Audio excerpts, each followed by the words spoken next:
Welcome to partialarc.com. Don't do that. In the grim darkness of the far future, there is only war. And a lot of weird shit. Roll to seize!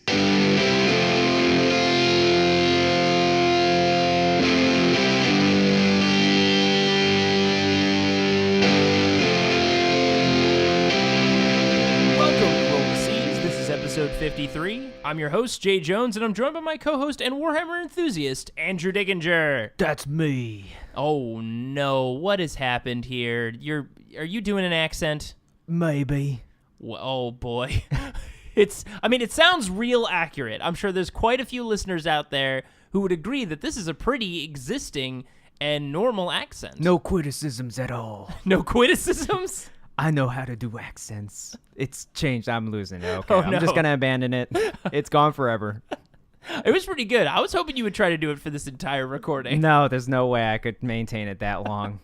So, Andrew, it sounds like from that very, very accurate accent that So spot on. that you've been digging into the old orc codex these days. Oh, man. I could not be more excited for that army. I dug out my orcs from 10 years ago that have just been gathering dust. Orcs were, if you're new to the game, have been in a very kind of not great place for the last 2 editions. I mean, for Index, they were in a great place, but when you compare them to Codex armies, yeah, I mean, like, when you have a majority, it's previously in the Index, when you have a majority ballistic skill 5+ army, and the main defensive tactic in the game is -1s. and Eldar exist. And Eldar exists with, like, -2s and 3s, and your I army just can't can't shoot this army. I see how it is. Yeah, not good, not good. But yeah, the Orc Codex is incredible.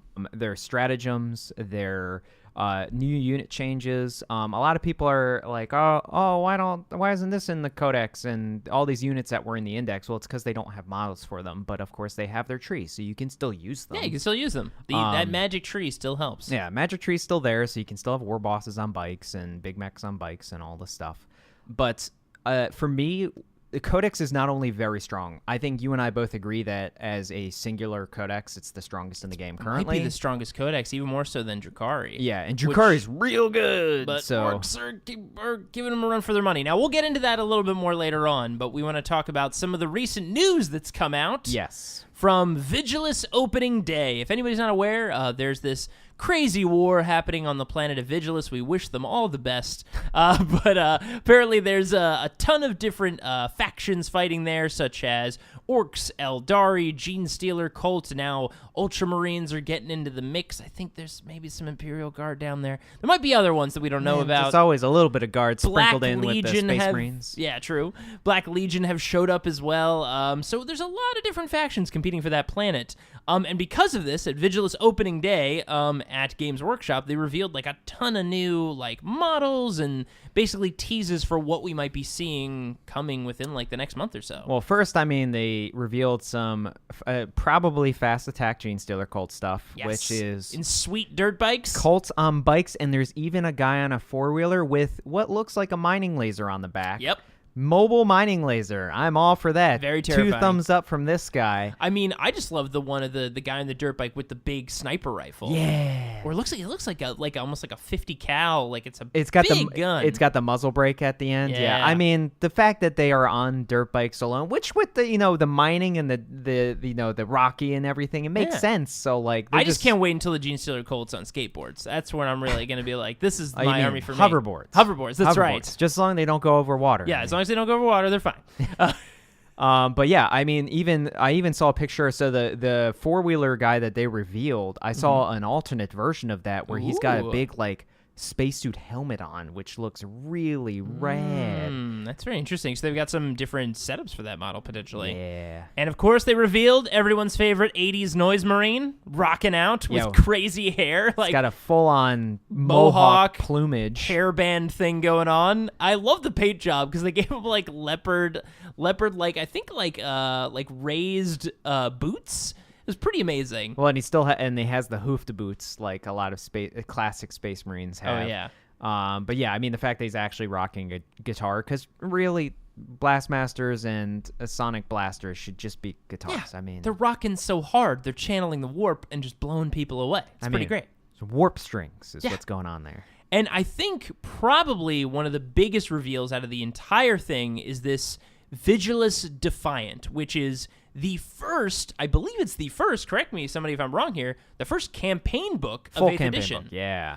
And it's like, I mean, this is, you're starting to see the beginnings of what the next stage of 8th edition releases is going to look like, where you're going to get these campaign books that are going to give you some new models for a couple different factions involved. Specifically, something that I think is really interesting is Marneus Calgar, the big Ultramarines man himself, is getting a brand new kit. Yeah, Chapter Master Marneus Calgar has been given the Primaris treatment. Quite literally, he's been turned into a Primaris Marine. Yeah, and I mean, as cool as the model is, I think what you just said there is the most important part, is that we are starting to see that this full transition. Primarification. That's exactly how it's supposed to be said. I won't say it again because that was the correct pronunciation out the gate.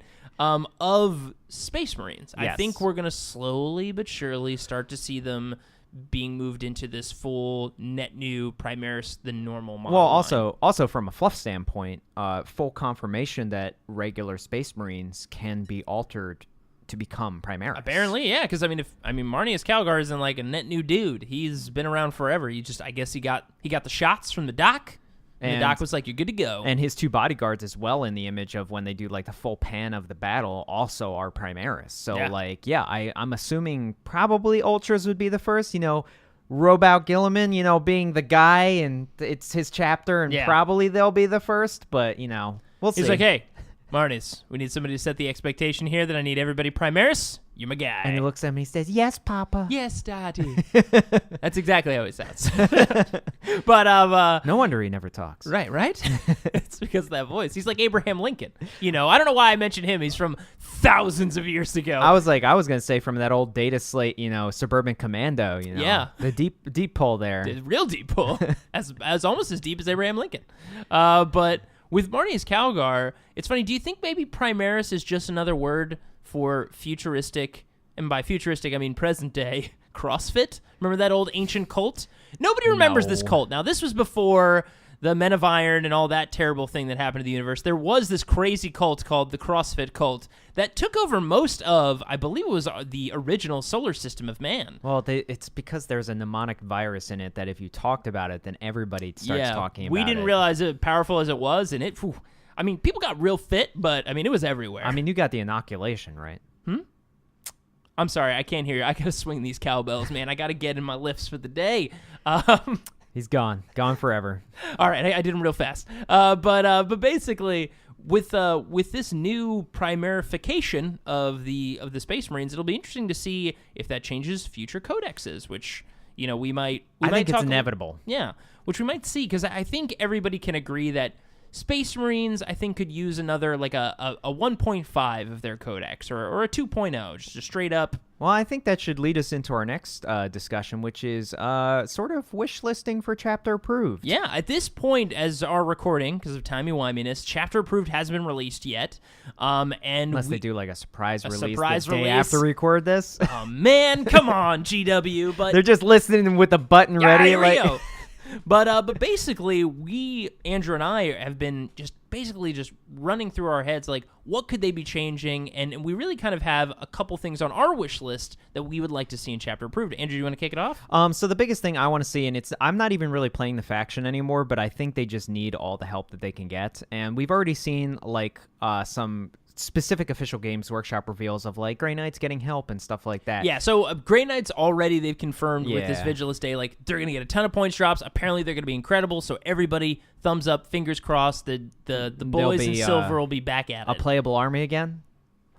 It's harsh, but that's true. That would be nice. And you just recently played with some Grey yes, Knights. In our team tournament that happened this previous month, I played with a single Supreme Command detachment with two brother champions and Voldus, who Voldus is a Beastosaurus. I will say that. And I remember you left that team tournament saying you think they should actually be higher in points, so you were really upset to hear that they were going to get points dropped. That is not true at all. That is expressly false. No, the biggest thing change that I want to see with them, and I don't know if it'll actually happen with these Grey Knight changes that they're doing, but they just need their smite to be made into 1,000 Sun smite. Maybe not the extra 6-inch range, but just have an unmitigated smite is, I think, fair. Because 1,000 Suns regular Rubric Marines and Aspiring Sorcerers do have the mitigated smite. They do. But all their Demon Prince spam and character spam they doesn't. can't get 9 Demon Princes, or is it 12 now? That is being nipped in the bud, that there may be a universal change to data slates that if it's like a Demon Prince, then you will only ever be able to have 3. Well, they just FAQ'd that you can have all of them. Yes, but there are tournaments like the European tournament. Well, I guess maybe, I mean, the tournaments, they can make whatever call they want, but yeah, I don't know if in Chapter Approved they'll go back on what they just FAQ'd on. But at which least would be really weird. Right now, the legit way you can get 6.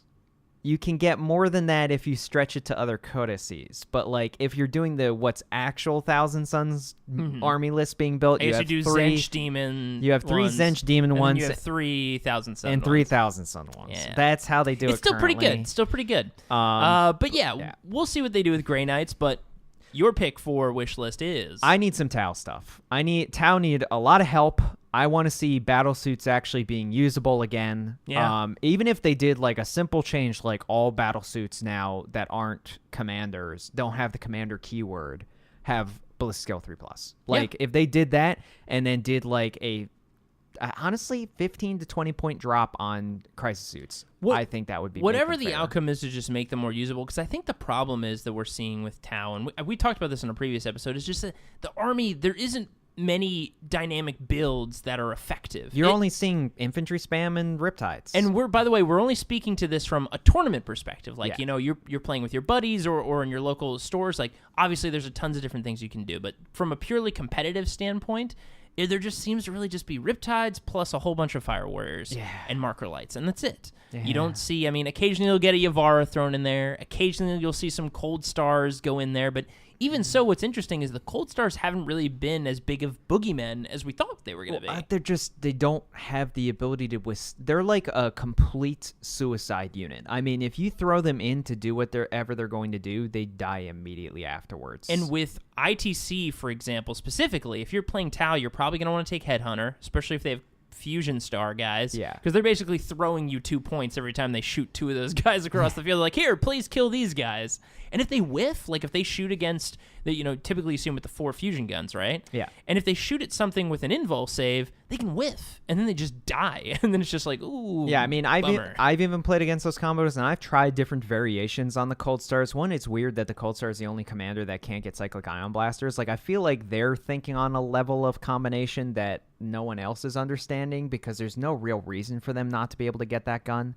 Also, I unfortunately reread the Cold Star abilities, and you essentially, if you want the high outburst burst cannon, you have to take the missile launcher with it. If you get rid of the high outburst, you have to literally lose everything, like even if you want to keep that gun. So it's kind of like forced combinations that I don't like. But honestly, I would love to see crisis suits or battle suits in general just get another movement ability.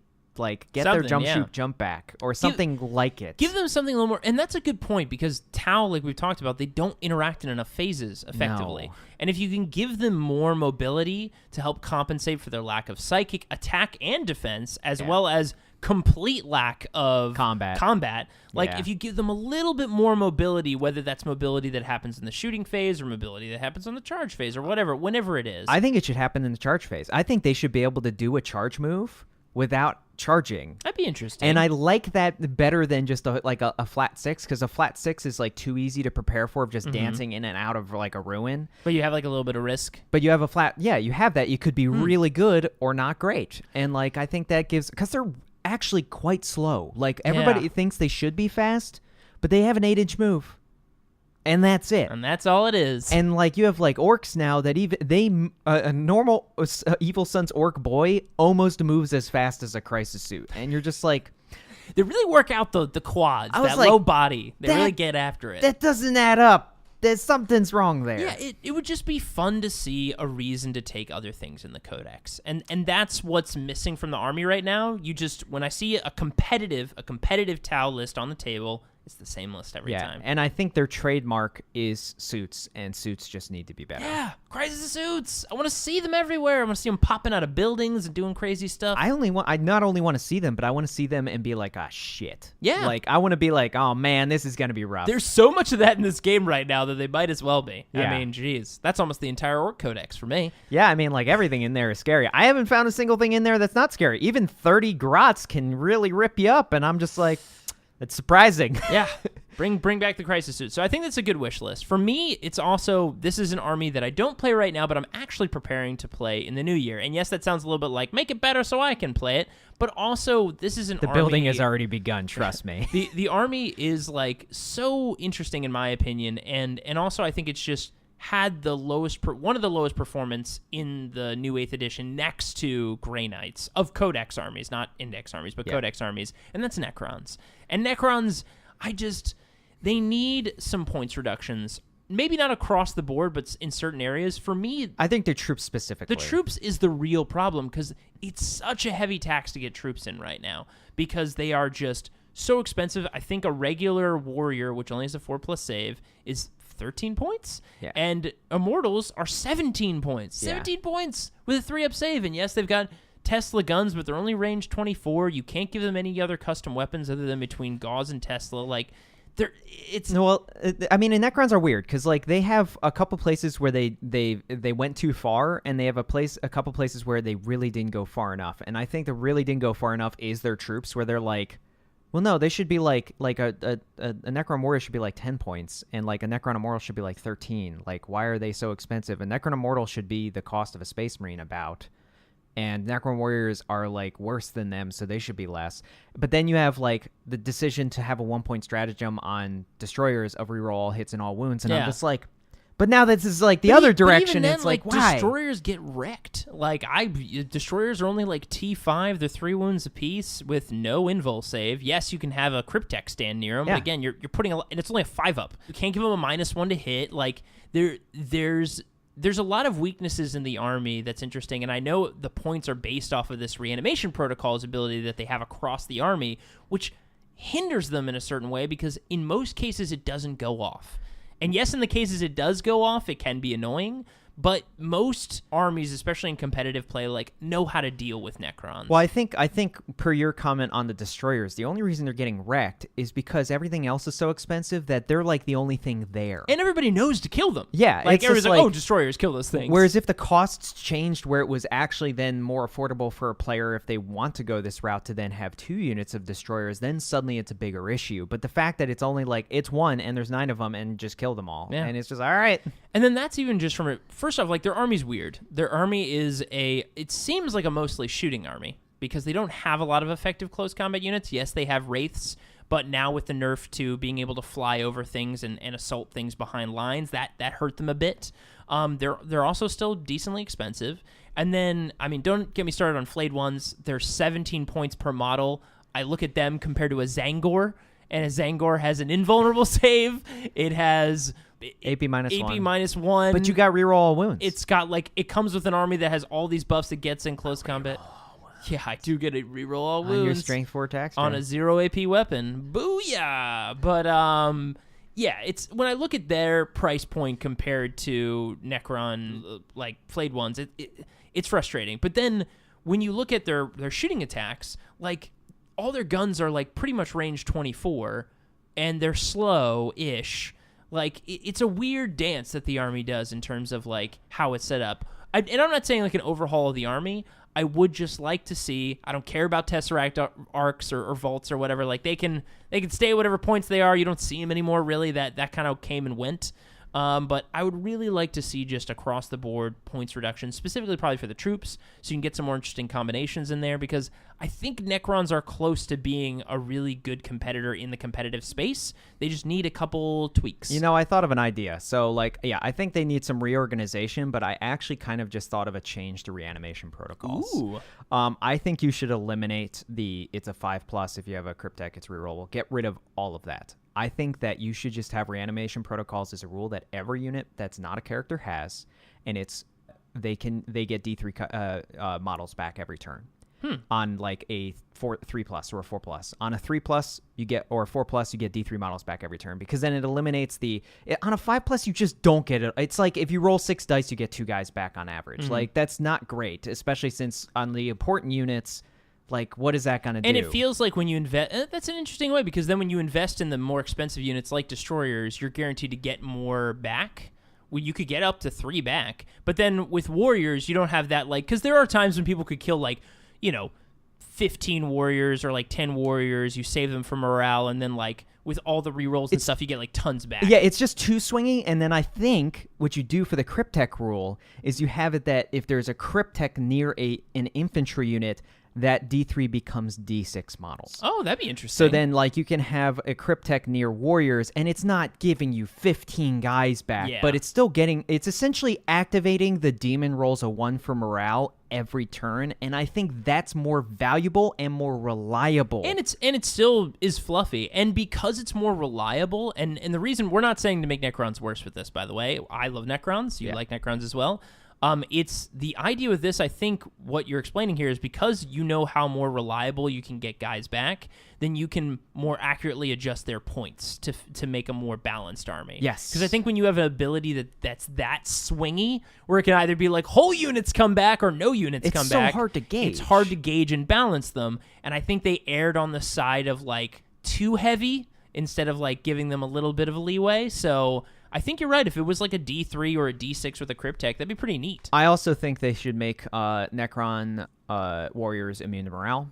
This has been a thing that I think for a long time. I don't mean, know in the why. fluff, they're not even people They're anymore. not even conscious. I don't know why they're not immune to morale. I think then people would be more inclined to take units of like 20 of them, because then you never have to worry about them losing models to morale. And then this new reanimation system actually kicks in without having to spend 2 CP to make them not all just get wiped off the board. It's just because these days, like, warriors are just so bad comparatively to every other troop unit. Like, they might be one of the worst troops, in my opinion, in the game. I'm trying to think. And then there's another change. You have the rebuild mechanic of the what are their transports called? Oh, you're talking about Ghost Ark? Ghost Ark. You have the Ghost Ark ability allow them to do it a second time. Yeah, so something like that. I think. Oh man, I never use a Ghost Ark, so I'm trying to think exactly what its ability is. It might even be something. I like think that. it is D3 models can be placed. It in might the be unit. something like so then that. just make that reanimation, and then the Ghost Ark allows you to do it a second time to the same unit. So then if you have a Cryptek and a Ghost Ark near a warrior unit, you get D3 plus D6 models back. I think that's cool. I think that's very cool. way like they're actually rebuilding things, which is what I think it should be. But it's kind of just like guys randomly stand back up, but it's super unpredictable. So very unpredictable. I just don't and like it. It can be manipulated in weird ways and go down to 4s, then you can re-roll it. Or like it gets very swingy. If you have an army trait, you just need it to be reliable. Like a perfect example of that is Triple D. Like Triple D in Orcs, Daka is just like, it's a rule that's reliable because it bypasses the defensive mechanic in the game. Yeah. And I think that's why it's so well written, and I think Necrons could have that as well. And then that would make them, like, really scary. Yeah, I like that change. So, GW, if you happen to be listening to this, it'd be pretty neat. But I don't know. Again, we're saying all this stuff in a vacuum. We haven't tested or play tested any of this stuff, but just something to help both of those armies would be huge. Not yet. would be huge to see in some meaningful way. But our last piece on the wish list, this is a pretty big one. Now, this we're not coming to the table with saying what the points should be or how that works out in the balance, but Jay and I have discussed this a lot. What we want to talk about is what we think is the biggest opportunity and change across the edition, not just one faction, is power armor. Power armor, I think a lot of people have taken different stabs at this, what it could be, what it could do, because I think we can all agree that units with power armor in 8th edition right now, and again, this is all from a competitive standpoint, like going to a tournament, trying to place high on the competitive brackets, power armor is really going to put you at a disadvantage, as it is today, because it comes with a very high price point, but it doesn't have a lot on return when it comes to durability or efficiency. So we had this idea to, first of all, we're going to mention, before we get into the actual power armor change, we want to set it up with the stat changes to things to then make it more applicable. So we think regular Space Marines, non-Primaris, should be 2 wounds. Yep, 2 wounds. We think that Terminator armor should do what it does, which adds an additional wound. So then a Terminator, a Space Marine Terminator, would be 3 wounds. And then we think Primaris model should be Strength and Toughness 5. Yep. I think that's a clear change because then they can stay as 2 wounds. Then regular Space Marines are 2 wounds, but then to be Strength and Toughness 5, they're basically that midway point to a Custody, but not quite there, which is what they should be. Yeah, which is kind of like they're that next stage in between those 2 versions of a Space Marine. But now that we've mentioned that, yeah, so that's the setup. First off, and again, we're not saying the point values stay the same. That we know what the number should be. Have to play test it and adjust it. But the idea is, and where this kind of came from, this initial idea is like we've played a little bit of Kill Team. And Kill Team is an interesting game because for Space Marines in that game, it actually gives you a function to represent them being these more durable, tough guys. Yeah, it's a wounding mechanic. They ignore something in the game that, like, usually people would be pretty, like, hurt at a certain point. Called flesh wounds. And yes. they completely ignore the first one they get, which is really cool to represent that these guys are superhuman. And I think in the game we'd all agree, and especially in the fluff, we'd like to see Space Marines represented more as these superhuman versions of people. Let's be clear. It's really, really lame to see a Space Marine just get gunned down by a las gun like it's nothing. It's really lame. It shouldn't happen, and it does, and it shouldn't happen. So the change that we were thinking... And again, this is after the additional wound on a regular Space Marine, and then on Primaris, they are T5, Strength 5. With 2 wounds. And so the Power Armor trait, the ability that anything in Power Armor should just have this ability, is reduce the damage of all weapons by 1. Yep. To a minimum of 1. To a minimum of 1. So it's pretty much matching the Wave Serpent ability that everybody freaking hates. Or the new aberrants have in Gene Stealer. Yeah, that's right. They have that too. The Index aberrants had the same ability, but like they didn't have good armor, so it didn't really apply to them much because they would just not have armor in general. So it was like, well, they're just 2 wounds, they just get killed. But for something that has an inbuilt 3+ save and multiple wounds, suddenly autocannons aren't one-shotting Space Marines. Yep.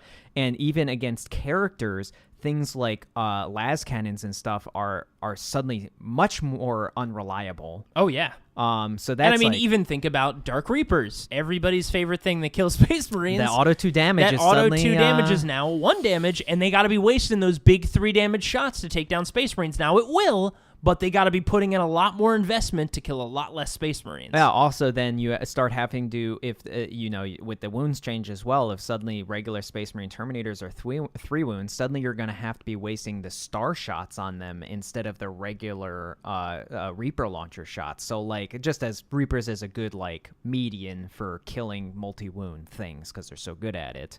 But it's same thing for like destroyers. Suddenly regular destroyers need to hit Marines multiple times. D3 damage isn't reliable to kill a Marine. If you got to get that 3 to kill a Marine now. You can't get a 1 or 2. So great, and that should apply to combat and ranged. It should just be the armor trait of Power Armor. It would be amazing. And the thing is now, yes, this would definitely change point costs, right? You can't have swaths of Marines running around the board with -1 damage and multiple wounds. Like, that's obviously the points cost will have to go up, which means you'll probably see less Marines, but that matches the fluff so much more. Like, that they're an elite army. They're an elite guys, and then when you see these, especially Primaris, right? Like, if you see 5 Primaris Marines with 2 wounds that have -1 to damage, that are T5, Strength 5, like, they punch like nobody's business, and they can take a ton of damage. Yeah, I mean, Primaris wounding T4 things on 3s in combat with just their fists, and then also being a Primaris Marine being able to wound the Knight on a 5. I think that's really cool. And the T5 also helps offset what we see a lot now with shooting is we see a lot of horde shooting, where like, they'll have like Strength 3 or Strength 4 that they're pumping into like a bunch of big elite units, and that like they just weigh them down from shots. Now they already had the additional wound, but now with the additional toughness, it's a lot harder to wound those guys and take them down in the droves that they were taking them down before. Yeah, no, granted, it's not affecting a lot of the majority firepower that we're seeing in Hordes, which is Strength 3, but then there's a lot of even combat units that are Strength 4 or even Strength 5 that are now at best wounding them on 4s, which is like a big deal. Like even like Bloodletter Bombs on the charge with their Strength 5 wounding them on 4s, or Zangors wounding them on 5s now. Yeah. And I mean, that's a even big orcs, deal. unless you make them Ard boys and they're Goth. Yeah. Like, you get their Strength 4 charging in, they have a million close combat attacks. Heck, we'll get into it. Ludas can just be great close combat fighters as well. Also, Luda's no longer insta-killing a Marine. Yeah. That's a big deal. So, like, just some of these changes just to the thematics and the fluff of Space Marines would just make them so much more cinematic and reflect what we see them as in the stories that we love to read and we love to listen to. Because, like, yes, Space Marines forever have been that middle benchmark tier. You know, they always refer to the Space Marine is the average, right? Like, you know, the 4, 4, 4, 4, 4 all the way across the board.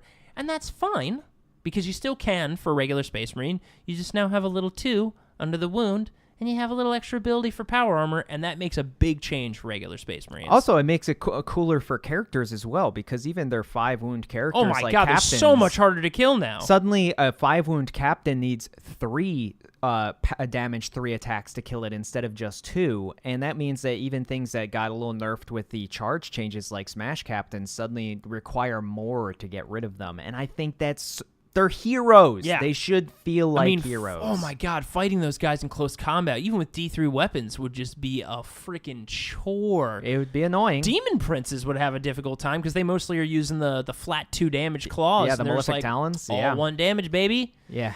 I like it. I mean, again, you'd have to see changes points-wise, but, like, it would be something that would be really, really interesting for power armor, and you'd see it affect everything. You'd see Chaos Space Marines. You'd finally see them come back into the fold, which, as we're starting to see with the Black Fortress that just got released and all the new models that came with that. And the new campaign book. Like, we're seeing they're releasing a lot new Black Legion stuff. Pretty sure we're going to see a codex for them pretty soon. Like, just like Thousand Suns got one, just like Death Guard got one. I think we're going to see one for all of the gods as well as one for Black Legion. Black Legion just should have one. Yeah, and Abaddon's obviously going to get a new model because he has to.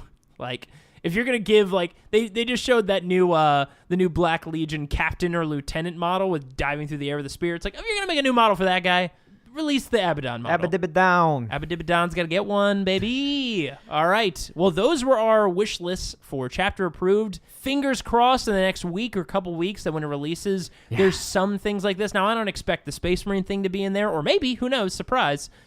And that could be an easy thing, like power armor, add this across the board. Hopefully 3 days after this releases, we'll see a chapter approved. But at the very least, we'd love to see the changes to Necrons and Tau and see more of them in the competitive scene. Now we go into our favorite segment, our Seasons of the Month, where Aaron, Drew, and I talk about our mistakes that we made in a previous tournament this month. There are many. Andrew, no, you're going. graciously what? No, you're going what? first. I'm going first. But you were going to graciously go first. Fine. I will. You can't graciously even make me go more first. graciously go first. Ha-ha. All a ruse. I'm sure everyone believes you. Yes. So, for my Season of the Month, this last month, Andrew and I participated in a team tournament. Yes. 6 teams of 5 going at it. If you've never played in a team tournament, the rules are a little hard to understand. Yep. But basically, you have 2 team captains, and you pick an initial surprise member of your team to be the first out. Essentially, the person usually that's the best at take all comers can fight anything that they have. And it's a bit of game of bluffing. Like, Yes. you're a little bit like, I'm going to put this list out, and they put their list out, and they have to fight each other, or and something then similar. The person who essentially gets picked against gets to then pick the map, essentially. So, like, you may go against an army that you're not so great against, but then if you get matched against them, you get to pick what table you're playing on out of a group of 5 tables. So then you get a little bit more advantage. But, yeah, it's definitely some bluffing. You definitely try to match your best players against certain things that maybe everybody has problems with. But it's a lot of fun. And you get to since we had 6 teams, we basically get to play a different team every round. Yeah, which it was great. So that was really fun. But yeah, Jay, let's stop dodging What? and get into your Cs. We don't want to talk about more about the team tournament format? No. All right, fair enough. So this, actually, my C's comes from the very first game. And we had a captain, and he was captaining as hard as he could and doing matches for us and setting us up. And before the game, I went up to our captain, our wonderful captain, and I said, "Oh, captain, my captain, I would really like to, of all these lists out there on the other team, I'd really like to not play the orcs." It's a one army. I'd play any of the other ones. I don't care. The ones with the 50 million Eldar planes, I'll play that one. I don't care. I just don't want to play the orc list because it will be very bad for me. By the way, the first team that we played that day was Team Zero Comp. So you might know them. We have Jeff in Control Robinson. We have Reese Robbins, Frankie, all of the frontline gaming crew and ITC crew on one team come up to Pasadena to kick our butts. Bunch of badasses. And boy, did they do a decent job of that. So they were great, really fun to play with, awesome team. But we were up against them first, and we actually knew probably out the gate that they would probably be the toughest team at the tournament. We were very right. And what a way to start the day. So sure enough, the orc player was Reese Robbins. And he had a very optimized and solid orc list. I asked the captain, please do not pair me with the orc player. I got paired with, you guessed it, the orc player. I feel like we're missing an important qualifier as well, because the map that you got put on. Oh, yes. So, by the way, how it happened was, since, like, his list came over, and then we got to match our list with that list, I didn't know what was going on, and he was like, oh, I'll just put you with him. And I was like, huh? Okay, who am I playing? It was like, oh, you're playing Reese. And I was like, the orc player? Which what that means is because we picked, Reese got to pick the table. Now, Reese's list, I'll run you through it real quickly. His list has 25 ludas, 30 grots. 25 ludas is going to be a staple, guys. Yes. I believe he had 60 boys, one big 30-man unit of boys, and then I think a 20 and a 10. Biker Boss, 9 Meganobs. Mm-hmm. I think he had some commandos, didn't he? Did he have some commandos? No, he had a bunch of war bikers. I think he had a couple war bikers, and he had a big battle wagon with the big, the big Death Roller! Death Roller on the front, which he deep struck, which is fun. But yeah, so that was his list. But mostly I saw the ludas, and I was like, well, if they get to shoot at my army, I die. And so... what? It's like more DACA and DACA just bypasses? We'll talk about that combination in a second.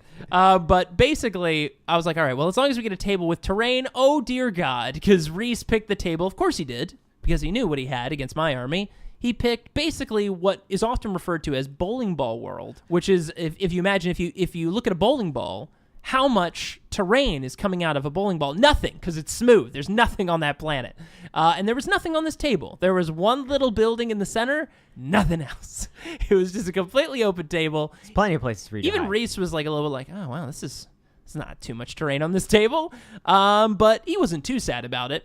So we set up on the table, and again, Reese is a very capable player, so I knew I was in for a very, very tough game.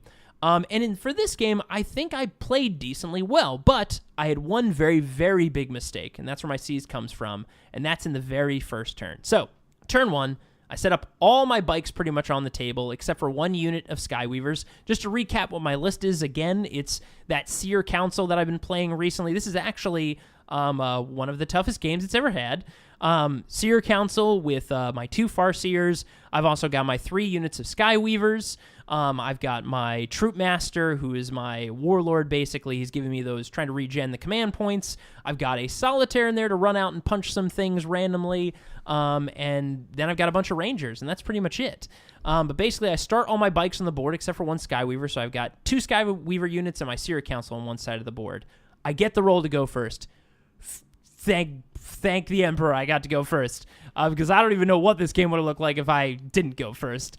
It was still bad anyway, but this would have just been horrendous. So basically, I moved all my bikes so they're looking directly at the ludas and the grots on the other side of the field. Now, we got Dawn of War, which actually was kind of a blessing for me, because I can get in close with my shuriken catapults and just try to kill as many things as I possibly can. Yeah, with that Elder redeployment, there's basically nowhere in Dawn of War that they can deploy out of your range. Yeah, and he deployed most of his orcs on the line because obviously he's orcs. Everything in his army can punch me effectively. Even if it has a heavy weapon, it all beats the crap out of me. Yeah, weapon's heavy, man. You said it yourself. Yeah, just swing that big Luda gun, hit me in the face. So I go first. I just move everything up.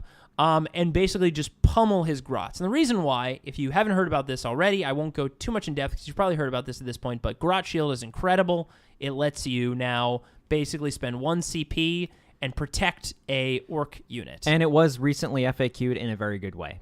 Read into that, the Orc Codex FAQ. Have not yet. Yeah, the general piece of it is you can't take saves before you pass it to Grots now, but the buff is that you can't, it's really good at defending against big shots now. Because before, you would have to kill for the number of wounds that were dealt, you have to kill that many Grots. Now you just kill 1 Grot for 1 giant lava cannon shot. It's turned into the Tau drone Basically, Tau drones, yeah. But not as good because Tau drones do get a save after that, but it's still good enough. But basically, I had to kill these Grots or else I wasn't going to be able to shoot the Ludas. So I just start spraying, killing a bunch of Grots, and then I start blown away a bunch of boys, orc boys, because I had a bunch of shots left over.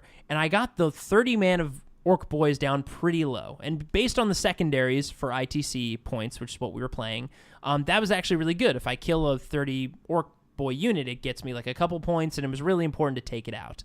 Now, I got the orc unit down to 3 guys, and I go to make my charges. I charge into the grots, and I charge into the orc boys. I make the charges. Really important, and it was really good. I was like, whew, I made it. All right, now, I'm going to activate this unit first. The unit I chose to activate was a unit of Skyweavers that were attacking some shootas nearby that I was trying to tie up. This was a mistake, and Reese was very happy that I did it this way, because what happened was, I pile in with the Skyweavers, they attack a bunch of the orcs, he interrupts, and instead of, sending some big scary orcs at me, he interrupts with his grots. And his grots move up within 3 inches and tie up my only unit that was going to be able to move 3 inches and consolidate into the 3 remaining boys and kill them. So he essentially just blocked my chance of killing those 3 remaining orc boys in close combat. And that killed that opportunity for me, because guess what? If you don't know about this, at the end of the turn, he spent 2 CP, basically to make them immune to morale. And then he spent another 3 CP to use what's called Green Tide, where basically, like Tide of Traitors, he basically brings the entire 30 boys unit back on the table somewhere else. And they did a lot. They killed a whole nother unit. They scored him points, like, for the remaining turns. Like, it was bad. Having those 30 boys come back cost me points, got him points, and swung a lot of things So was his this way. like the beginning of the snowball at the steep hill? It was the beginning of the snowball, and that was a huge miss on my part. I should have just charged in, hit the guys. Reese had a perfect play to come in and consolidate and lock me off, so that was a great move there. And that was pretty much the beginning of the end. Now, this is the thing that's really frustrating with playing Ludas, and especially orcs. Because what I did against the Ludas is I moved in, I killed a whole bunch of the grots, and then I consolidated at the end of the turn into the Ludas to tie them up into close combat. And I tri-pointed them, which is an often used phrase where you get a guy in 3 points on a Luda. So they can't fall back. So they can't fall back. Even if they want to walk backwards, they are tri-pointed, so there's no way that their base can move out of there. Which I did. I did it effectively. He swung at me with his Ludas. He killed some bikes, because guess what? Ludas are still really good in close combat. Because they are orc boys. And then on his turn, a little power of the I Wah. got this power Power of the Wah called to jump, and it's just like, it's a good power. It's a great power. It's a very good power. But it also comes with an ability that these stupid weird boys have, which is they get like a +3 at a maximum to cast. Yep. Which is like, oh no, they could peril themselves. Doesn't matter. They have 4 wounds, so they can't die.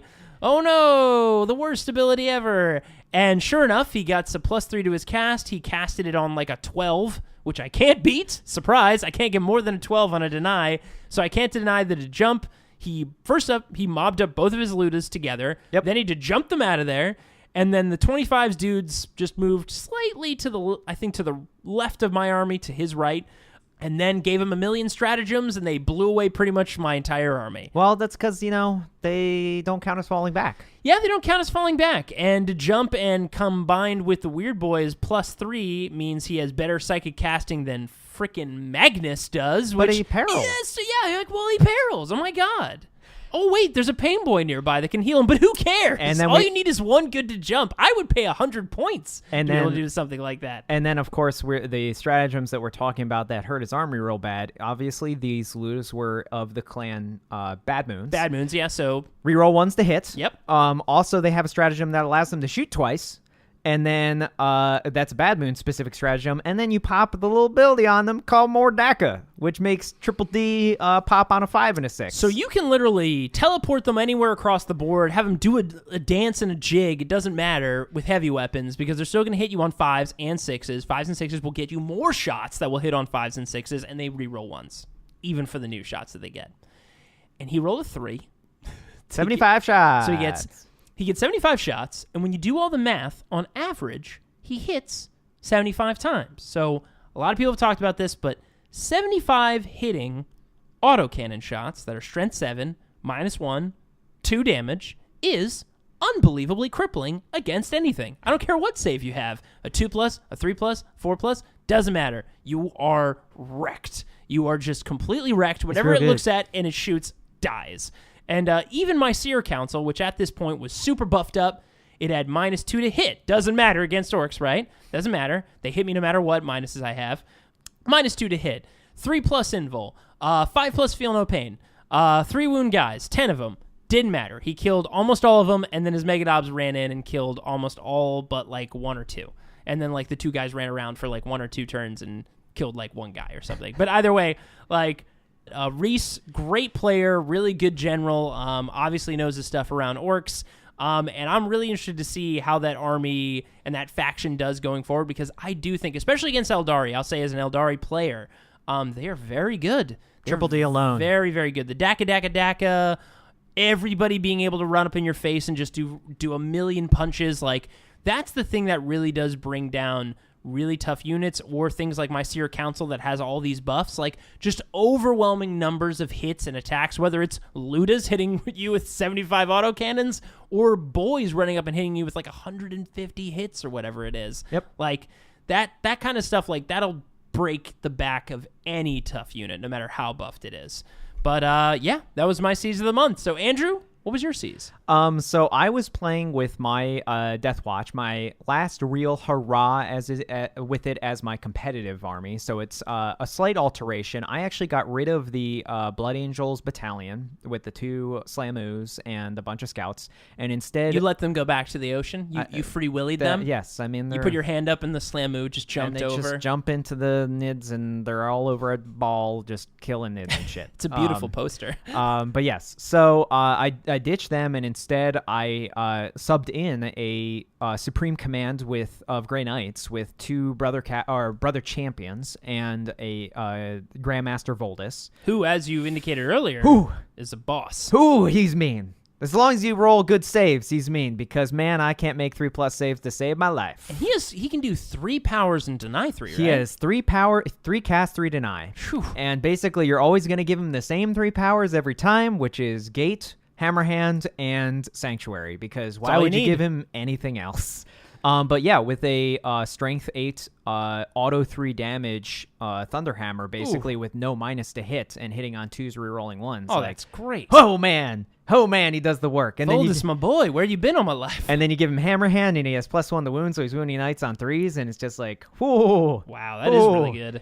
So he's very fun. The brother champions are also actually surprisingly good. I think they're a little overcosted, which is hopefully we'll see some in the Grey Knight changes, because they're over 100 points by a significant amount, and they really should be around like the 90 mark in my opinion. Because they're only like 4 wounds and. Oh, okay, so they're similar to like a lieutenant. Or... Yeah, they're basically lieutenants. Oh, okay. But they're sword masters is like their ability. They choose one of 2 stances in combat, either blade stance or shield stance. Blade stance gives them a +1 to wound. Shield stance gives them +1 to their save. Oh, that's really cool. Save. So that means that their even their invuls go up. Their invul goes from 4 to a 3, and their armor goes from a 2 to a 1. Whoa! So they actually can be very tough in combat. Holy shit, that'd be great. And they also have an ability called Heroic Sacrifice, which is if they die in combat, you can immediately pile in an attack with them, which is like means they get to fight even if they don't fight. Wow. Which is I'd never seen these guys on the tabletop. No, they're very good. They're just, like I said, a little overcosted, but they add another psychic power. They each get 1 power. So basically, every game, it was Voldus with those 3, and then one of the guys, my shield guy with Sanctuary, and my sword guy with Hammerhand. It was just like, those are my powers. I have some redundancy. But they're there for one purpose and one purpose alone, and that's anti-psychic. Because my army, when I was at the Hammer of Wrath tournament in August, I didn't have any anti-psyker, and psychic powers caused me real problems. And especially things like Magnus being able to toss Death Hex on things was just like, oh, man. That's a real problem. So, and if you don't know this, Grey Knights have an ability that gives them +1 to cast and to deny. And to deny, which is really cool. So, and then they also have a stratagem that's 1 point. You roll 3d6, pick to 2 higher for deny. So, like, Voldus, it works for deny too. They have a 1 CP1 for deny and a 2 CP1 for casting. So I didn't know they had 1 for deny. Yeah, so Voldus awesome. Voldus has amazing deny potential. Holy crap! So just like, you shall not cast. Yes, very good. Nice job. Hey, I like job. that. Nice Hey. job. So that they're very good, but they're also like decent combat. They give me some beat sticks, and the brother champions tend to act as more backfield anti-melee, Whereas Voldus just gates himself and just goes in. Yep, he's got that hammer. He's a loon. He goes in there and does his thing. Yeah, because he can go in and then he'll hammer hand, and then he's also got Sanctuary, so he's rocking a 3++? He has a 2+ save, a 3+ invul, and then wounds anything on the game on 3s at least. Damn. So, and with 5 attacks, hitting on 2s, rerolling 1s, strength 8, AP -3, 3 damage. Oh, Yeah, that's fun. real fun. That's a fun dude to send into combat. So yeah, he's a lot of fun. And then of course I have my my super heavy detachment that has my House Tyrannus, which is the Zombie Knight house, with my Gallant and my 2 Helverins, because they're the super autocannon guys, because they're very good. And Oh, yeah. they give me some good long range firepower, and I need to remember that their guns are 60-inch range and not move them forward for dumb reasons. They never ever need to move. Like ever. And no, they have a really long move. They have a 14-inch move to start, which is amazing for redeployment so their guns in range, but you should never be pushing them at the enemy, which is one of I just it's a night and I have problems. I'm working on it. And then the last part is trademark, what I've been working with Deathwatch for a while. 2 captains with jump packs. And then 3 intercessor units with 1 inceptor in each unit, all bolter. Because, man, custom ammunition does work. Does real work. Wounding on 2s. Winning on 2s, rerolling 1s. And then near the captains, hitting on 3s, rerolling 1s, winning on 2s, rerolling 1s. Whoa, Nelly. Just shred anything. With a built-in -1 as well. So, man, Ow. they do work. They do real work. That's right, because it's Primaris. Yeah. I always forget about the -1. With a 15-inch rapid fire, because their guns are a 30-inch rapid fire weapons. So, Damn. yeah, they're real good. And people are always Surprised. They're always surprised, and they're always like, "Whoa, they okay." Oh, they wound on what? With minus what? And because they're Primaris and they're 2 wounds with a 3+ save, I mean, I can charge into a small orc unit and beat the hell out of them. Yeah. So then it's just like, oh, like he was chucking, the orc player was chucking 10-man orc boy units into him, thinking that they were gonna like do it. And the They got 2 attacks Primaris apiece. Marines are like, "I got this big knife, man. I hope you're ready." I got this extra big knife. Do they have accents like that? No, Space Marines are pretty. Yeah, they're not. proper. Yeah. I've got this extra big knife. Yeah. For the Emperor! Yeah, nicely done.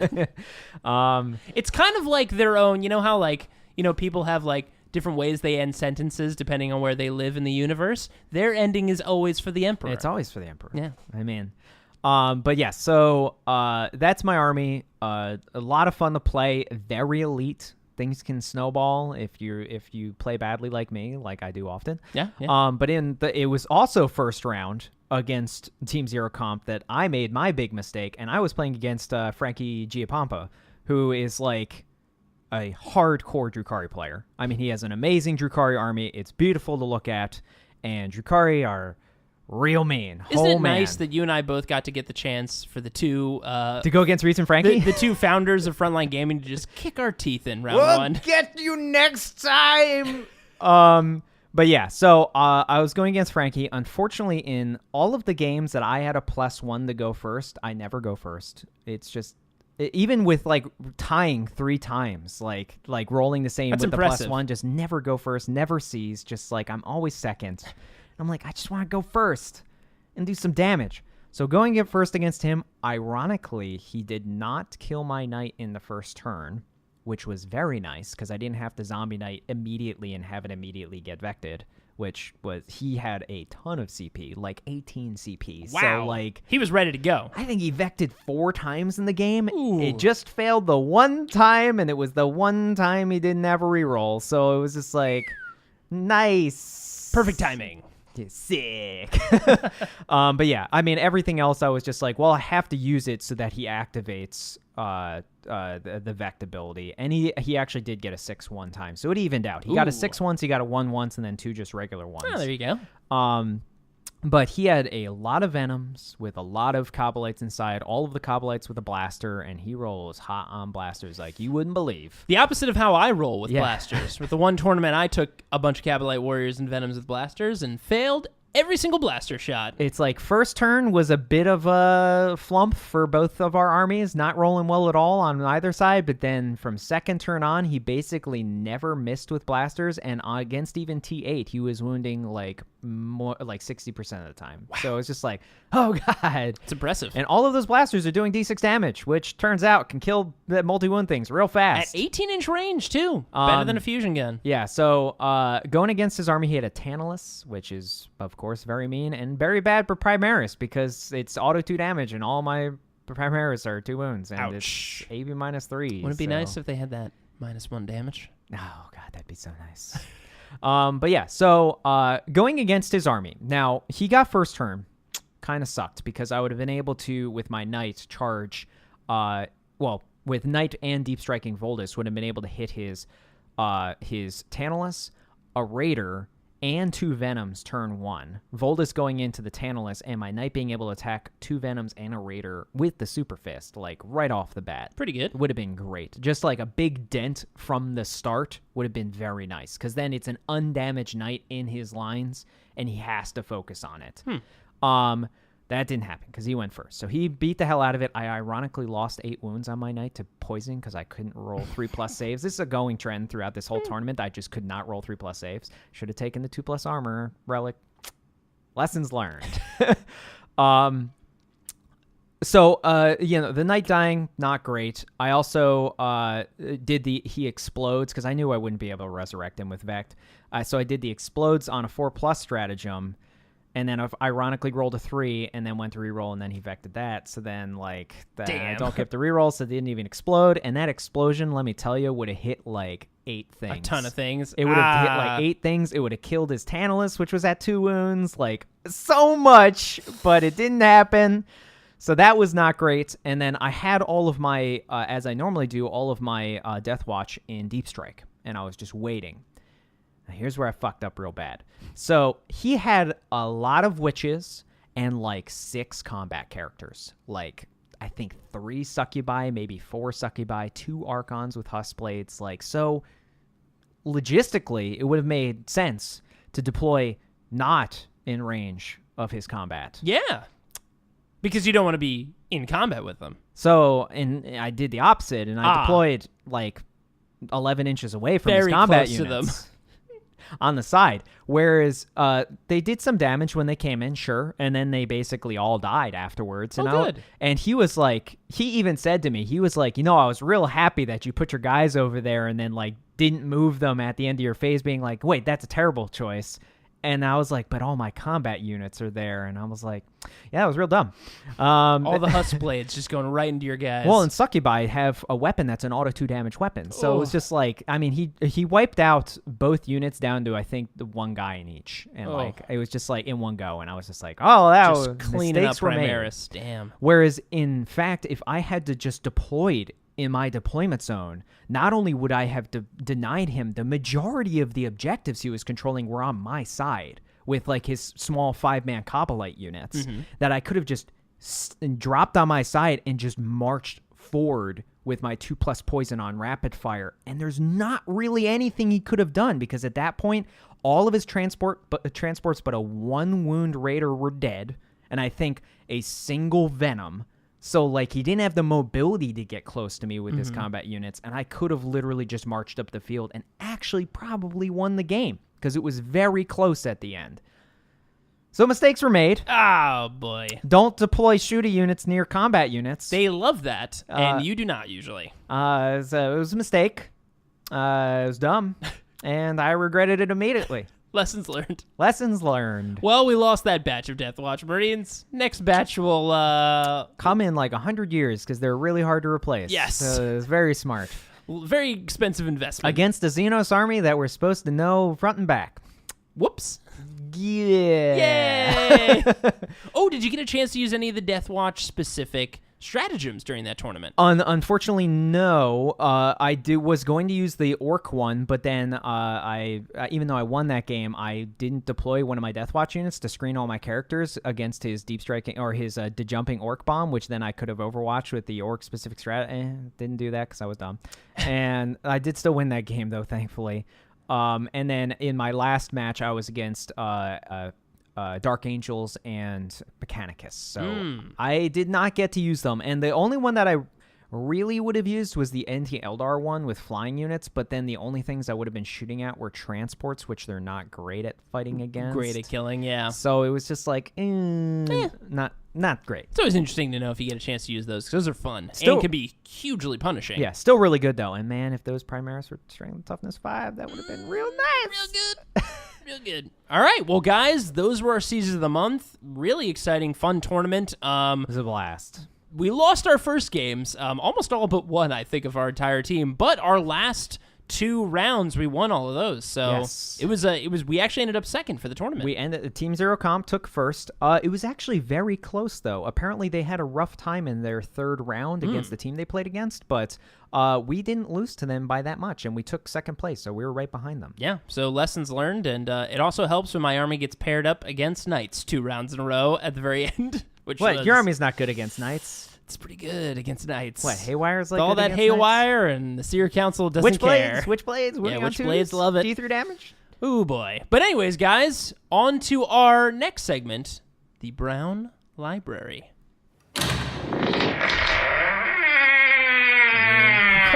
When has green fungus Jay? ever caught what? Did that just move?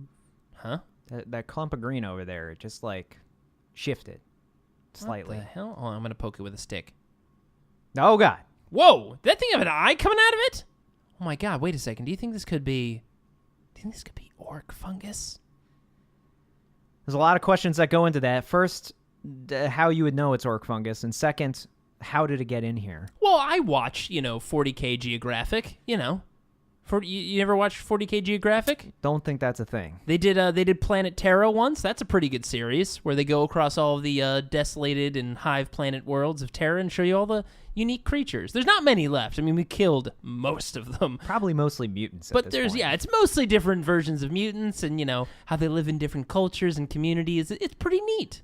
No. No, okay, fair enough. Well, speaking of green fungus, in our Brown Library segments, we always talk about a faction we want to focus on and build a unique list out of that faction. And for this month, Andrew, what faction could we possibly be talking about in depth? Dark Angels, that's why it's green. Yeah, boom! It was a complete misdirect, baby! Dark Angels! Everybody's been waiting for it. No, Here we're it talking comes. about orcs. Oh, we're talking about orcs? Okay. Well, maybe next time we'll talk about Dark Angels. And we'll get some Dark Angel love in there. We will. Also some other Space Marine love. Yeah. Maybe after Chapter Approved. Yeah, maybe. They implement some power. Maybe changes. some marine love all up in this place. But yeah, we're going to be talking about orcs this month because orcs came out and they're awesome and people are already freaking out 2 weeks after the book release. Freaking out about them. But yeah, I love the book. I love everything in it. All of their rules are super fluffy. I haven't really found a bad unit yet. There are definitely less usable things, but it's similar to kind of like when the Eldar Codex came out, the Craft World Codex, and like after looking at it, you're like, oh, well, I guess I could use any of these things. Which ones will I not use? yeah. Well, it's like even people are like, oh, well, even Burnas they're only like a D3 flamer. I was like, well, you're forgetting that you just need to not think of them in the flamer aspect and think of it as having an AP -2 boy. Because that's what they are. Yeah, because they get into close combat and they still hit like a boy. It's a boy with -2. AP -2. So that's still bad. Even all of the buggies, which I think are maybe a little bit overcosted. I mean, they all have use. So I think we might, and I've heard some rumors about this again. None of it's substantiated. That we might see some buggy point reductions. it'd be cool. I already saw in the FAQ. I think some of the buggies got like some damage improvements, didn't they? Didn't like some of their guns turn from damage 2 to damage 3? And like, I think you might need to look again. I may need to look at that. And I think they applied the grot gunner rule to like more than just one gun on a couple of the buggies. Yeah, well, the one that specifically that didn't make sense is the Megatrack, the one that's like a plane on the ground.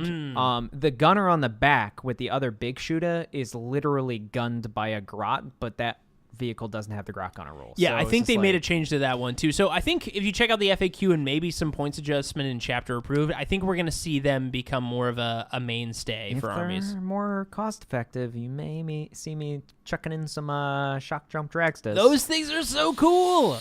They're I my mean, favorite by far. I mean, they're the DeLorean of the orcs. they are If you Back go to the Future cars. 88 miles per hour, Korn's favorite time travel number. You will leap through the warp. That's what it is. You just unlock Corrin's basically, it's like a Stargate. You just punch in 8-8 twice, and then he just shoots you through the warp out the other side. They don't realize that Corrin is just opening the door, and then Corrin just sees a green streak go by, and he's like, what the hell was that? And then it's already gone. Yeah. I mean, it's already passed through the other side. Also, I feel like Corrin would be totally down with the orcs, though. Like, he would totally support them. No, well, he can't be down, though, to support them, because Gork and maybe Mork also support them. That's and true. they fight Corrin all the time. But Corrin doth not care where the blood flows, Andrew. Yeah, well, and I wouldn't know this, because I'm not secretly a disciple of Corrin or anything like that. You totally are. No, but no. I'm all about strategy, Andrew. I never just want to just murder everything run in on the there and table. punch everything. But yeah, I mean, Gork and Mork also are like actively fighting Corrin all the time because they're both like, you love scraps. We love scraps. Why don't we just fight right now? Yeah, let's just scrap it up. All right. There we go. Secret friends. Yeah. And man, the Orc Codex in general, like, we talked about this recently. It kind of has, and why we called it earlier in this recording, like, maybe the best single codex for a single faction in the game is because it kind of has everything. It has everything it needs. For one thing, it can't ally. The allies are orcs. It's got to have it all in one place. But I mean, it's got some of the best shooting in the game with lootas. And then with durability, it's got some of the best durability with how many bodies you can get into an army and how efficient each body is, and grot shield and things like that. Yeah, I mean, even their elite units like Meganobs and stuff like that, they still have a 2+ added with 1 because they're infantry and cover. And I mean, they have deep strike and to jump, and so like and 3 wounds. And 3 wounds. They're like better Terminators. Well, they just are what Terminators should be like. And the fact that orcs have, and this is the other thing, right? Like, high shooting, high durability, high mobility. Like, on top of the Meganobs, which I played against with the game that I described earlier against Reese, Meganobs, it's like, oh no, they can only move 4. Oh, but wait, as long as you have the unit that every orc army is going to have, which is a boss on a bike rolling around with the super claw, they can advance and charge. Everything in a 6-inch radius of that guy can do it. It's crazy. Yeah, like, they're deceptively fast. They have the Harlequin ability as long as you have that dude nearby, and you can get a few of those dudes. Well, and they gained 2 of possibly the best army traits in the game currently, which are Triple D, Daka, and the change to Here We Go. Oh my god, and Here We Go, like, again, their movement is incredible. Maybe some of the best in the game. Their shooting is some of the best in the game. Their durability is amazing with the efficiency of their units. Their charging is some of the best and most reliable with Here We Go. Their close combat is insane, and everything in their army is good at close combat. And then finally, the thing that is kind of like the cherry, the big, fat, delicious, wonderful cherry on top, is their stratagems. Is like a compilation of some of the best stratagems in the game. And some very cool, unique ones. And I think that the last bit is what I'm most impressed with this army is not only does how you design the army is extremely variable. You can basically do any new or classic orc build and have it be competitive, which is pretty crazy. But as well, the variability, the flexibility of this army is in a place where it's never been, where I can just, with the army I'm building at least, can be like, well, this is the general strategy that I use for everything, but because I've designed it a certain way, I can be like, well, that army's more effective against this, so I'm just going to swap this out and completely play it this way, and then maybe put them on their back foot, and then be like, why are you using that like that? Well, because they can. Yeah. I mean, it's just like even I'm running a blob of 30 Goth boys because I think Goth boys are amazing. Really good. And you can, I mean, even so, you don't even have to give those guys choppas. You No. can just give them shootas. Yeah, I'm running them as shootas because then they're an amazing shooting platform. They're amazing. I'm scarboying them, so they're amazing melee platform. And then you can throw one of the best psychic powers in the game on them, throw Warpath on them, and suddenly normally an orc boy has 2 attacks. If they're 20 or more, they have 3 attacks. So 3 attacks, then you throw Warpath on them. Now they're 4 attacks, and it's just like, oh god. And like what you're speaking to before is so right. Like they have something that, they have the flexibility and trickiness that like Eldari have that most people get infuriated by, on top of the brutality of the stratagems that they have for like a close combat army. It's like they have that flexibility where, like you said in the beginning of a game, with all their teleporty stratagems and things and redeployment warlord traits, like they can get really tricky on deployment and flexibility and adaptability throughout a game. It's crazy good. Yeah, I mean, it just makes it so that orcs as a standalone are going to be an army in the tournament setting that you're going to have to be ready for. Like we've mentioned previously, and like in the articles that I wrote, like there are armies that you prepare for, like super heavies and like Horde or Elite Armies and Death Stars. There's going to be a new tab added to that that's just called Orcs. It's just Orcs is another. It's not just you have to deal with mech. You got to deal with mass infantry. You also got to just deal with Orcs. Orcs in bold with double underline. Yeah, double underline for sure. And these characters, I mean, like, you got to make sure you got a lot of strength. If you can get strength 5 shots in your army, like if you can deal with T4, mass T4, you might need to figure out how you can do that effectively. Yeah. So the Orc army that we're going to do today is something that it used to be very popular, especially in 5th edition. But I haven't seen anybody really pull the trigger on it yet with the 8th edition codex and start to rebuild this form. And it's an Orc mech-based army. I mean mechs as in not vehicles. I mean fucking mechs. Like we're talking battle mechs, like walkers and shit. Oh, yeah. Because there's a couple real dramatic changes. One stratagem that we've already mentioned that makes certain mech units suddenly like amazingly good, and we'll get to that in a second. But we are running an Evil Sons battalion. If you don't know what Evil Sons do, their trait ability is they get +1 to movement, +2 if they're a speed freak, and then +1 to their advances and their charges. Very strong. Automatically very good, especially when you're coming from deep strike and an 9-inch charge becomes an 8-inch charge. With Here We Go, it's suddenly very reliable. Oh my god, it's so reliable. And we'll get to how that's used in a second. And then in our Spearhead is just Death Skulls, and that's specifically what is in the Death Skulls detachment is the things that would use it the best. So let's get into it. So in our Evil Sons battalion, our 2 HQs are 2 big mechs, because this is a mech force. We gotta have the mechs in there to repair the stuff. I mean, what are you doing? So we have 1 mech with a custom force field, slugga and choppa. He's just walking around on foot. Now that is an index entry, so like because the big mechs in the codex are either mega armor or shock attack gun. Yeah. So we use that little tree, and they're like, yeah, he's in. Yeah, so it's just a big mech that has the custom force field, but no mega armor. And the custom force field it's 9 inches, right? Yes.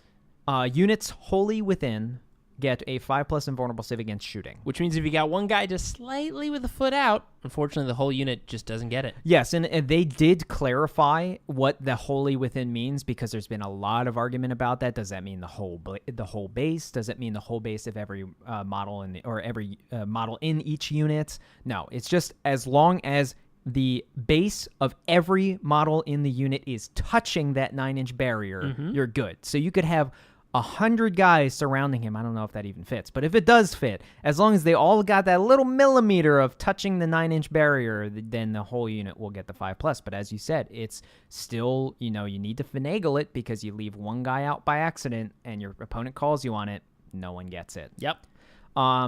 So he has that, like I said, slug and choppa. We have our first big mech with a shock attack gun, just because I love shock attack guns. Yeah. And I want them in here. You load grots, right? It sucks up grots. Snotlings. Snotlings. A version of grots. Okay. Grots are slightly more intelligent and wily. Whereas Snotlings, are they used primarily to produce a snot? No, they're mostly slaves.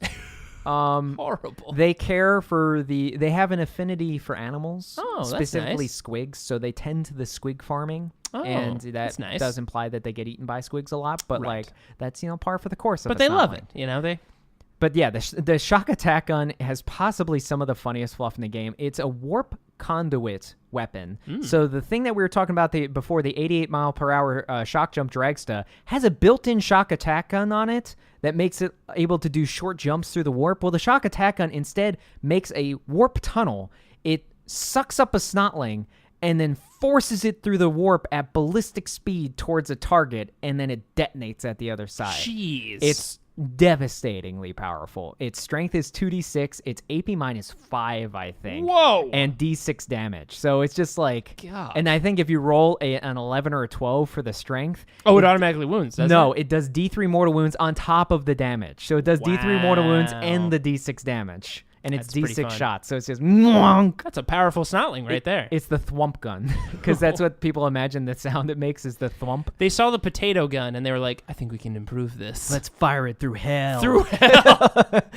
And then our troops are just 3 units of grots, just 3 units of 10 grots, just filling in the battalion force. They're going to be holding the back line mostly, but then we also got some cool stuff. Now, here's where we deviate. So, Death Dreads are now in units of 3, 1 to 3, and using the index, because the codex I think it's because the kit only comes with 2 dread claws. So the index version allows you to replace all of their weapons with dread claws. They have 2 dread claws base, and then you can replace the other 2 weapons with dread claws, whereas the codex version only allows you to replace them with saws. And I have the kit, and it's because the kit doesn't come with 4 dread claws, although you could just count them as, I don't know if people are picky about what a dread claw is. But the index allows you to have 4 dread claws. And the reason this is important, now let me explain what a dread claw is. So their strength 10. That's pretty nice. AP -3, auto 3 damage. Wow. Now a Def Dread is 2 attacks base, and you're like, 2 attacks?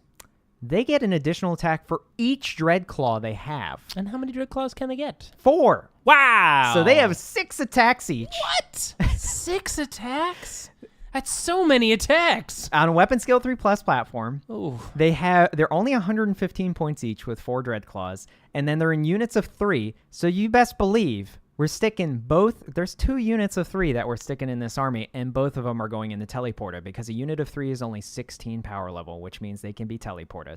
And that's the important thing, is they start as a unit of 3 when they're And then deployed. they can break apart. And then they break apart from that point on. So when you teleport them, you can teleport for 2 CP all 3 in a single unit. Are they the ones? They're not the ones piloted by Gretchen. They're the ones piloted by orcs? These are the ones. Def Dreads are orcs. We'll get into the other ones in a second. Okay. But yeah. But so that means they can actually use stratagems on They them. can actually use stratagems. So they can and have stuff. like the what is it?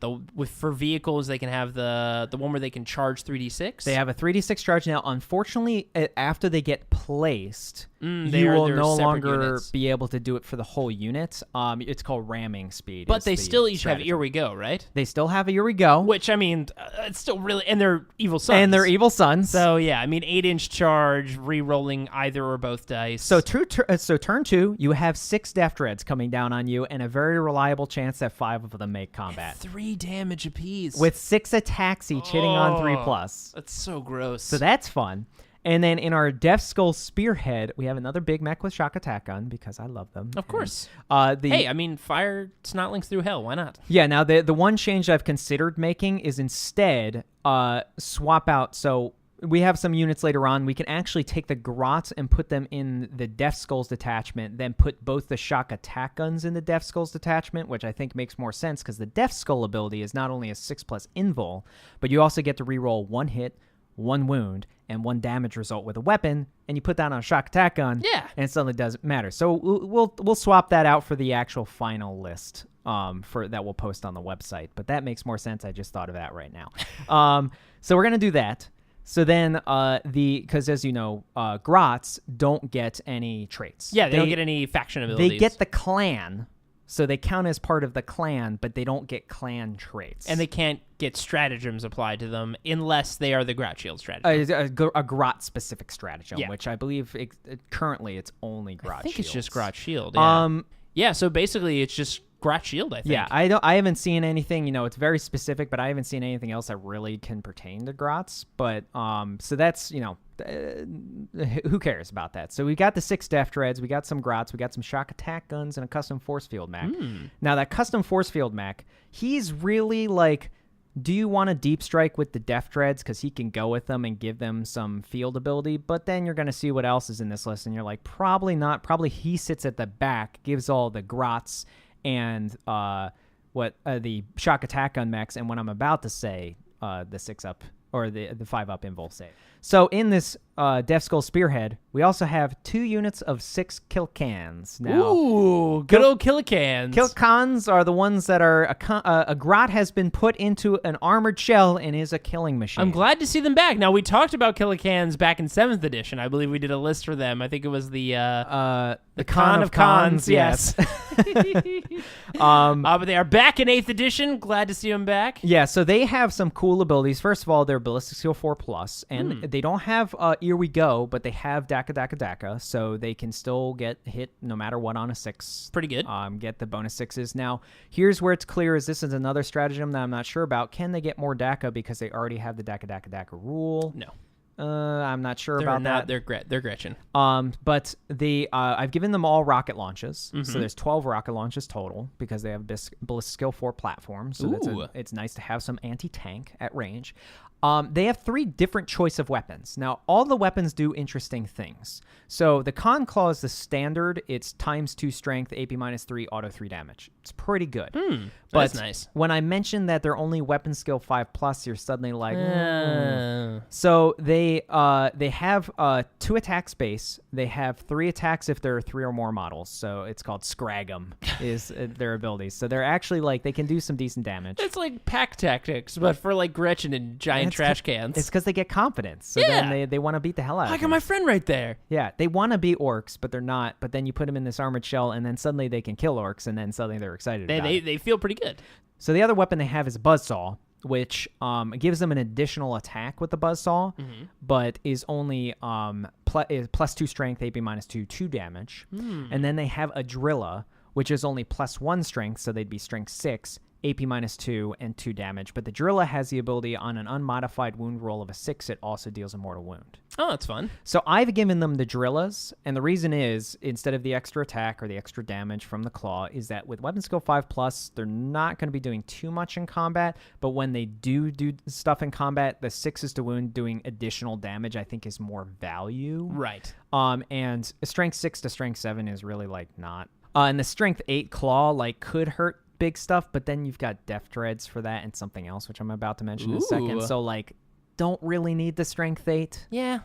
So I just like having the additional potential of damage. And it sounds like they're mostly like shooting platforms that can occasionally get into combat and do a little bit of damage there. They're going to be hanging back, especially since they don't have Here We Go. Like, so they're going to be sitting in the back in the nice range of a custom force field and getting their... No, granted, they still have a 3+ armor save, and Killicons are strength 5, toughness 5, and 5 wounds each with a 3+ save. So, like, they're not easy to get rid of. Right. And then even though a 3+ save, the majority of the stuff that's firing on them, they're still getting a save against. Just having, a 5+ instead of a 6+ is a nice thing. It's nice, yeah. Unfortunately they do explode, and there are only leadership 6, so as they start to lose some guys, it starts to They freak out, They yeah. could lose some dudes, but it's not bad, especially if they're in the back and there's also 6 Death Dreads in your face. And then potentially this other thing, which I've taken a Morkanaut. Yay! Because why not take a Morkanaut? And this Morkanaut has a custom force field, of course, because its wall of custom force field is enormous. Ooh. It's so big. I mean, because its base is huge, and then the 9 inches from that means it's just got an immense amount of coverage. Hey, you're right. with the That's custom probably force got field. across it probably has like almost like a 24-inch. Yeah, I mean, it's a bubble. It's a knight base, so it's the biggest base in the game currently. Wow. And it's 9-inch bubble from that, so they can cover a very large area. So the Morkanaut, if you don't know, it's one of the 2 different versions of large walker they have that's below a Gargant size. Gargants are like Titan killer things. They're ridiculous. Like the Stampa. It's a moving building. Like a Stampa. Stampa is like the next stage, and then Gargants above that. So Morkanauts are like a mini Stampa. Well, Morkanauts and Gorkanauts. The Morkanaut is the more support ranged focused version, whereas the Gorkanaut has more attacks in combat and more like regular shot output, like anti-infantry stuff. The Morkanaut hunts big things and hunts big things very well. So it has 2 main guns. So it's got 2 rocket launchers. It's got 2 twin big shooters. It's just like the standard on both of those platforms. More rocket launches is always nice. Oh, yeah. Especially with Daka. And that's the flat 3 damage shots, right? Strength 8, AP -2, flat 3 damage. Very strong. Love it. And then it has a single custom Mega Blasta, which is Strength 8, AP -3, D6 damage. And then it's got a custom Mega Zappa. Now, this is the only version of this gun in the Orc army. It's the only thing that has it, and it got a serious buff in the codex. Previously, it was just D6 shots, which everybody knows can be very swinging. Yeah, 1 shot for this very expensive gun. And it changed instead to heavy 3D3 shots. Very reliable. So it's an automatic 3 at all times and up to 9. So it has higher shot potential than it previously had, and the best guaranteed low potential that you can ask for. Yep. And then you add Daka onto that, and it's an orc thing, so you can stick more Dak on it, and suddenly this Strength 8, AP -3, D6 damage weapon doing a lot of shots at a night can actually start to really take a dent out of it. yeah. So that, also a custom Mega Blasta, and 2 rockets on top of that. So, and then 2 twin big shooters just for some anti-infantry to go at it. And then in combat, whoa Nelly. So it only has 4 attacks to start as opposed to the Gorkanaut's 6 attacks, but it's weapon skill 3+. And it's Claw of Gork or possibly Mork. Ooh. Wait, does it say that? Yes, it does. It has Claw of Gork or possibly Mork. That's amazing. It has 2 different profiles it can use for its weapon. It can either use a Strength ×2 AP -4 D6. No minuses or anything, so Strength 16, wounding anything in the game on a 2, including knights. Wow. AP -4, so no saves for most knights in combat, and D6 damage. Ouch. Or it can make 3 attack rolls for each individual attack. Ooh, so it's got the little stompy feet. It's got its own version of Stomp, but here's the kicker, is the Smash for Morkanauts and Gorkanauts is not D3 damage, it's auto 2. Oh. So you have... That's nice. You have more reliability. Yeah, with and its you won't get the damage. 3s, but man, I'd rather just have reliable flat 2 damage. If you've rolled enough ones with D3 damage, I would rather it be 2. Yep, always. Always, every time. Just know how much damage you're going to do. So yeah, it can go either 4 super attacks or up to 12 stompy attacks. Wow. Although it calls it crush and smash. I think that's a great change. Yeah, so that is the army. It leaves about 50 points to play with. You can turn some of the big mechs into big mechs on bikes with custom force fields in the index. Ironically, the mech on bike in the index also could take a shock attack gun, which was kind of amusing. What? Just driving around with this big thing on his back? Meow. Like you just see little snotlings trying to run away on the battlefield. He just scoops them up. No, and he's got a fires them. cage on the back Oh, that he just does? feeds into the gun. Jeez. That's how I imagine it. So that's the whole army, but I mean, it's 6 Death Dreads, 12 Killicans, and the Morkanaut on top of some big mechs thrown out. 12 Killicans? 12 Killicans, 2 units of 6. Oh my god. So this is Stompy McStomperson, a.k.a. Romper Stomper. Romper Stomper That is the name of the list. And I mean, like, this is the opposite of what you normally see in orcs these days, which is lots of bodies. This is limited bodies, but everything. The min wounds on the tough stuff is 5. Wow. Death Dreads are 8. The Morkanaut is 18. So, like, God. you have to have a lot of anti-tank firepower, or you're going to have a hard time getting through all that. Oh, man. Just shooting these giant garbage can robots. This will be terrifying. And it gets worse because everything's really bad in combat, or, like, really bad to fight in combat. Oh, Very yeah. good in combat. Those buzzsaws, man. Flat 3 damage. It's claws, Jay. Oh. The claws The are flat 3 the damage. claws. The saws are something else. Oh, very true. But what's crazy about this is, so, like, it's kind of like you're seeing the progression of, like, larger robots. You've got, like, the little Killicans in the back. Then you've got the, what are they, the Dread? The Death Dread upgrade. The Death Dreads. And basically, do you pilot a Death Dread before you can get into the Morkanaut? Is that how it works? Like, you got to work your way up? Well, the Morkanaut also has more crew than just one guy. So, like, there's a little bit going on in there. Little grots running around fixing stuff. That's good. But yeah, I mean, like, it's ridiculous. It's a giant stompy thing. It also has transport capacity, so you can stick the big mech in it if you want to. Yeah, with some extra points, you can shove some dudes in there. Yeah, I mean, like, you can stick anything you want. There's enough points so that if you want to, you could possibly swap a few things out and get, like, a pain boy for your grots at home. Ooh, that's nice. But yeah, I would say that it's scary enough because all of the real nasty stuff is Evil Sons, which means it's going to get on you, like, really quickly. Immediately. Also, 6 Death Dreads deep striking turn 2 and all basically hitting combat with 6 attacks each is it's a problem. Yep, that's going to be bad. That's a problem. Jeez. All right, well, Romper Stomper, this is a pretty fun list. I would have fun with it. Oh yeah, and man, orcs, they are going to be a big thing out there. They're here and they're here to stay. They are. So definitely check them out. Excited to see so many orc players coming out of the woodwork, new people picking them up. So I think 2019 will be part of, or mostly, Year of the Orc, unless something else crazy happens here. Like Maybe Sisters of Battle? Maybe Sisters of Battle as well. Sisters and Orcs hanging out, beating up dudes. It'll be pretty cool. But guys, that was our episode 53 of Roll to Seize. We'll be posting a new episode of this segment every last Wednesday of the month, with episodes of Wrath and Story airing bi-weekly on Mondays. And if you'd like to download more episodes or check out other similar podcasts like Friday Night Quests, our hilarious D&D podcast, head over to partialarc.com. Also, you can email us any questions at rolltoseize@gmail.com, your ideas for lists you'd like to see us put together. Or your Seasons of the Month. Or your Seasons of the Month. We like to share those It on happens to everybody. You does. must admit it. You must. And as always, you can follow us on Twitter and Instagram for tournament and model picks at Partial Arc. We've gotten better at it. We have. We've posted more on there. We did. You posted some of your Death Watch guys up there recently. I did. They look great. So everyone, thanks for listening, and we'll see you next month. Goodbye.